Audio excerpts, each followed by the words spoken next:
Good afternoon, नमस्कार, बहुत बहुत स्वागत है। मैं हूं अमित सिंह। आप देख रहे हैं afternoon prime time India news पर। दोपहर के 1 बज चुके हैं। बात आज पाकिस्तान की करने जा रहे हैं। भारत ने पहले पाकिस्तान का गला सुखाया, अब डुबोने की तैयारी में है। कैसे?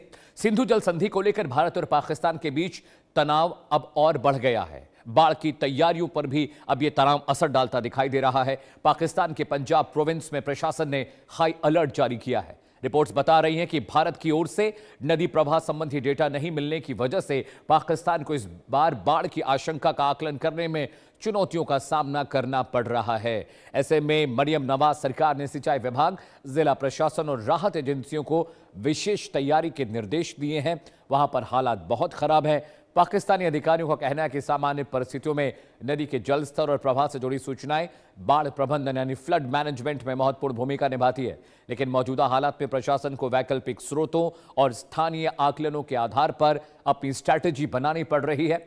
इसी वजह से संभावित बाढ़ प्रभावित इलाकों में निगरानी बढ़ा दी गई है और आपदा प्रबंधन एजेंसियों को अलर्ट मोड पर रखा गया है। दर्शकों, मैं आपको बताऊं, ऑपरेशन सिंदूर के बाद भारत सरकार ने जितनी भी डेटा है वाटर फ्लो के, फ्लड मैनेजमेंट के, पाकिस्तान से शेयर करना बंद कर दिया है, जिसकी वजह से पाकिस्तान को मुश्किलों का सामना करना पड़ रहा है। पंजाब सरकार यानी पंजाब प्रोविंस ने नदियों किनारे बसे इलाकों, तटबंधों और संवेदनशील जिलों में तैयारियां तेज कर दी हैं।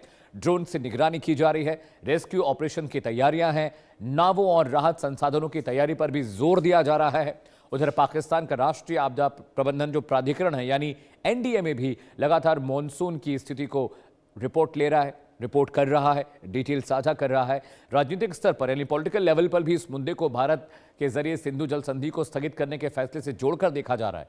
पाकिस्तान में यह चिंता बढ़ रही है कि अगर बारिश और अचानक जल प्रवाह बढ़ा यानी वाटर फ्लो बढ़ा तो वक्त रहते सटीक पूर्वानुमान लगाना मुश्किल हो सकता है। ऐसे में इस बार मॉनसून सिर्फ मौसम नहीं बल्कि रणनीतिक और राजनीतिक चुनौतियां भी बन गया है। इसी मुद्दे पर चर्चा करेंगे। खास पैनल मेरे साथ जुड़ेगा, लेकिन सबसे पहले क्यों फ्लड डेटा नहीं मिलने की वजह से पाकिस्तान परेशान है, खबर क्या है पूरी, वो मैं आपको बताता हूं। दर्शकों, सिंधु जल संधि पर तनाव का एक नया असर देखने को मिल रहा है। हमने ये वाटर ट्रीटी कैंसिल कर दी है भारत की ओर से, जिसकी वजह से हो क्या रहा है, सिंधु जल संधि पर तनाव की वजह से जो डेटा है, जी हां, जो भारत से डेटा फ्लो जाता था, वाटर फ्लो का जो डेटा जाता था, वो हमने देना बंद कर दिया। पाकिस्तान में बाढ़ को लेकर अब चिंता बहुत ज्यादा बढ़ गई है। उन्हें पता ही नहीं कितना पानी उनकी नदियों में पहुंच रहा है, आ रहा है, और इस वजह से वो वाटर मैनेजमेंट करने में मुश्किल आ रही है। भारत से जो फ्लो डेटा जाता था पहले, उसकी वजह से उनको अंदाजा लग जाता था कि बाढ़ का पानी ज्यादा है, कम है, क्या है, लेकिन अब भारत ने वो फ्लो डेटा साझा करना बंद कर दिया है, जिसकी वजह से पाकिस्तान को सरप्राइज मिल रहा है। बहुत इलाकों में बाढ़ है और उनको इस बात का अंदाजा नहीं था। मरियम नवाज सरकार ने इसे लेकर हाई अलर्ट जारी कर दिया है। जी हां, उन्होंने कहा है कि सिंचाई विभाग को विशेष तैयारियां करनी होंगी, संवेदनशील इलाकों में निगरानी बढ़ाने की जरूरत है, राहत और बचाव एजेंसियां अलर्ट मोड पर रहनी चाहिए। मॉनसून पाकिस्तान के लिए अब नई चुनौती बनता जा रहा है, क्योंकि दर्शकों, उनको पता ही नहीं कि उनके इलाके में, उनके प्रोविंसेस में कितना पानी जा रहा है। पहले हमने पानी बंद किया, अब हम उनको पानी से परेशान कर रहे हैं। यही होता है जब कोई देश आतंकवाद को पालता पोसता और बड़ा करता है। आगे बढ़ते हैं। भारत की टेढ़ी नजर से पाकिस्तान में हाई अलर्ट कैसे आ गया दर्शकों, अब जरा वो समझिएगा। जो इंडस वाटर ट्रीटी है उसको कैंसिल करने से किस तरह से पाकिस्तान परेशान है। जी हां, पाकिस्तान में फिलहाल हाई अलर्ट जारी किया गया है। अलग अलग खित्तों में, अलग अलग इलाकों में कहा गया है कि जो कोस्टल इलाके हैं वहां से जो आबादी है वो दूर हो जाए, क्योंकि अचानक पानी का फ्लो बढ़ सकता है। बारिश लगातार हो रही है।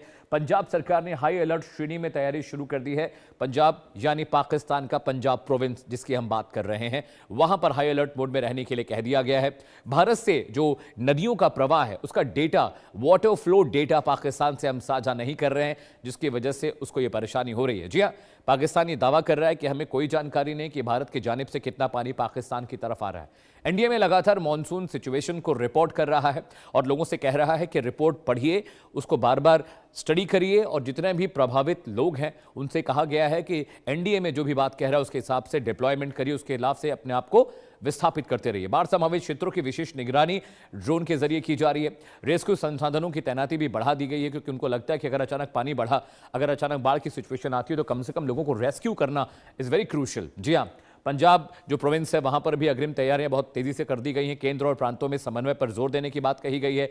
मॉनसून जोखिम से निपटने के लिए इमरजेंसी पाकिस्तान ने लागू की है। अगले ग्राफिक्स पर आते हैं दर्शकों। देखिए, यही होता है जब आप आतंकवाद के साथ कंधे से कंधा मिला के चलते हैं तो आपको ऐसी सजा मिलती है। इंडस वाटर ट्रीटी क्या है? व्हाट इज दिस ट्रीटी जिसकी वजह से पाकिस्तान इतना बिलबिला रहा है, वो आपको बता देते हैं। देखिए, 19 सितंबर 1960 को भारत और पाकिस्तान के बीच एक जल समझौता हुआ। इसी को इंडस वाटर ट्रीटी कहते हैं। विश्व बैंक की मीडिएशन में यह करार हुआ था, जिसमें तय हुआ कि 6 नदियों का जो पानी है उसका बंटवारा हुआ। समझौता हुआ कि पूर्वी नदियां जो है यानी रावी, ब्यास, सतलुज का पानी भारत के हिस्से रहेगा और western part of the world जो था इंडिया का, वहां पर बोले कि सिंधु, झेलम और चिनाब का जो पानी है वो पाकिस्तान के खित्ते में जाएगा। ये एक समझौता था। सिंधु बेसिन के अधिकांश जल का अधिकार भारत को पश्चिमी नदियों पर सीमित उपयोग की अनुमति देता है। दुनिया के सबसे लंबे समय तक चले जल समझौतों में यह शामिल है इंडस वाटर ट्रीटी, जो भारत पाकिस्तान के बीच 60 के दशक में हुई थी, लेकिन अब भारत ने इस इंडस ट्रीटी को कैंसिल कर दिया, रद्द कर दिया है। वो इसको नहीं मानते। अगले ग्राफिक्स पर आते हैं। इंडस वाटर ट्रीटी निलंबित कर दी गई। क्यों निलंबित कर दी गई? ये समझौता क्यों बंद कर दिया गया, खत्म कर दिया गया, वो बताते हैं। अप्रैल 2025 के पहलगाम आतंकवादी हमले के बाद भारत सरकार ने यह बड़ा फैसला लिया। भारत ने सिंधु जल संधि को अबेंस यानी स्थगित घोषित करते हुए कहा, आतंकवाद और बातचीत एक साथ नहीं चल सकते एक ही टेबल पे। कई द्विपक्षीय कदमों के साथ जल समझौते पर भी असर पड़ा। पाकिस्तान ने बहुत कोशिश की इसको इंटरनेशनल एजेंडा बनाने की, लेकिन किसी ने इसको तवज्जो नहीं दी। जी, अंतर्राष्ट्रीय मंचों तक पाकिस्तान इस जल बंटवारे की नई बहस को लेकर पहुंचा, लेकिन वहां से कुछ नहीं मिला। भारत ने सुरक्षा चिंताओं को एक बड़ी वजह बनाया इस वाटर ट्रीटी को कैंसिल करने के लिए। जी हां, आगे बढ़ते हैं। आपको मैं बता दूं, इंडस वाटर ट्रीटी की वजह से क्या क्या चीजें प्रॉब्लम हुई हैं। पहले हमने जब पानी की सप्लाई वहां पर कम की तो बहुत सारे इलाकों में वहां सूखा पड़ गया, जिससे पाकिस्तान की जो किसान थे, पाकिस्तान की जो वहां पे हार्वेस्ट था वो खराब हो गया, बर्बाद हो गया। और उसके बाद पाकिस्तान की ओर से बार बार इंटरनेशनल मंच पर जाकर इस मुद्दे को उठाने की कोशिश की गई। एक बहुत बड़ा सेमिनार भी वहां पर हुआ पाकिस्तान में, जिसमें पाकिस्तान के नेताओं ने भारत को धमकी दी कि हम मिसाइल चला देंगे, रॉकेट चला देंगे, खून बहा देंगे नदियों में। इन तमाम चीज़ों के बावजूद भारत अपने फैसले पर अडिग रहा। भारत ने इस फैसले को बदला नहीं। और इसके अलावा world bank, America, China, Russia, हर मुल्क से पाकिस्तान ने इस बाबत शिकायत की, लेकिन किसी ने भी भारत के इंटरनल सिक्योरिटी मैटर्स पर बोलने से मना कर दिया। उसके बाद लगातार पाकिस्तान ने इसको एजेंडा बनाने की भी कोशिश की, लेकिन वो एजेंडा बन नहीं पाया। भारत ने दो टूक साफ कह दिया कि अगर आतंकवाद को पराश्रय देंगे, आतंकवाद को फंड करेंगे, आतंकवादियों को ट्रेनिंग देंगे, भारत के खिलाफ साजिशें रची जाएंगी, तो भारत इंडस वाटर ट्रीटी को रद्द करता रहेगा। ऐसे ही ये मियाद बढ़ती रहेगी।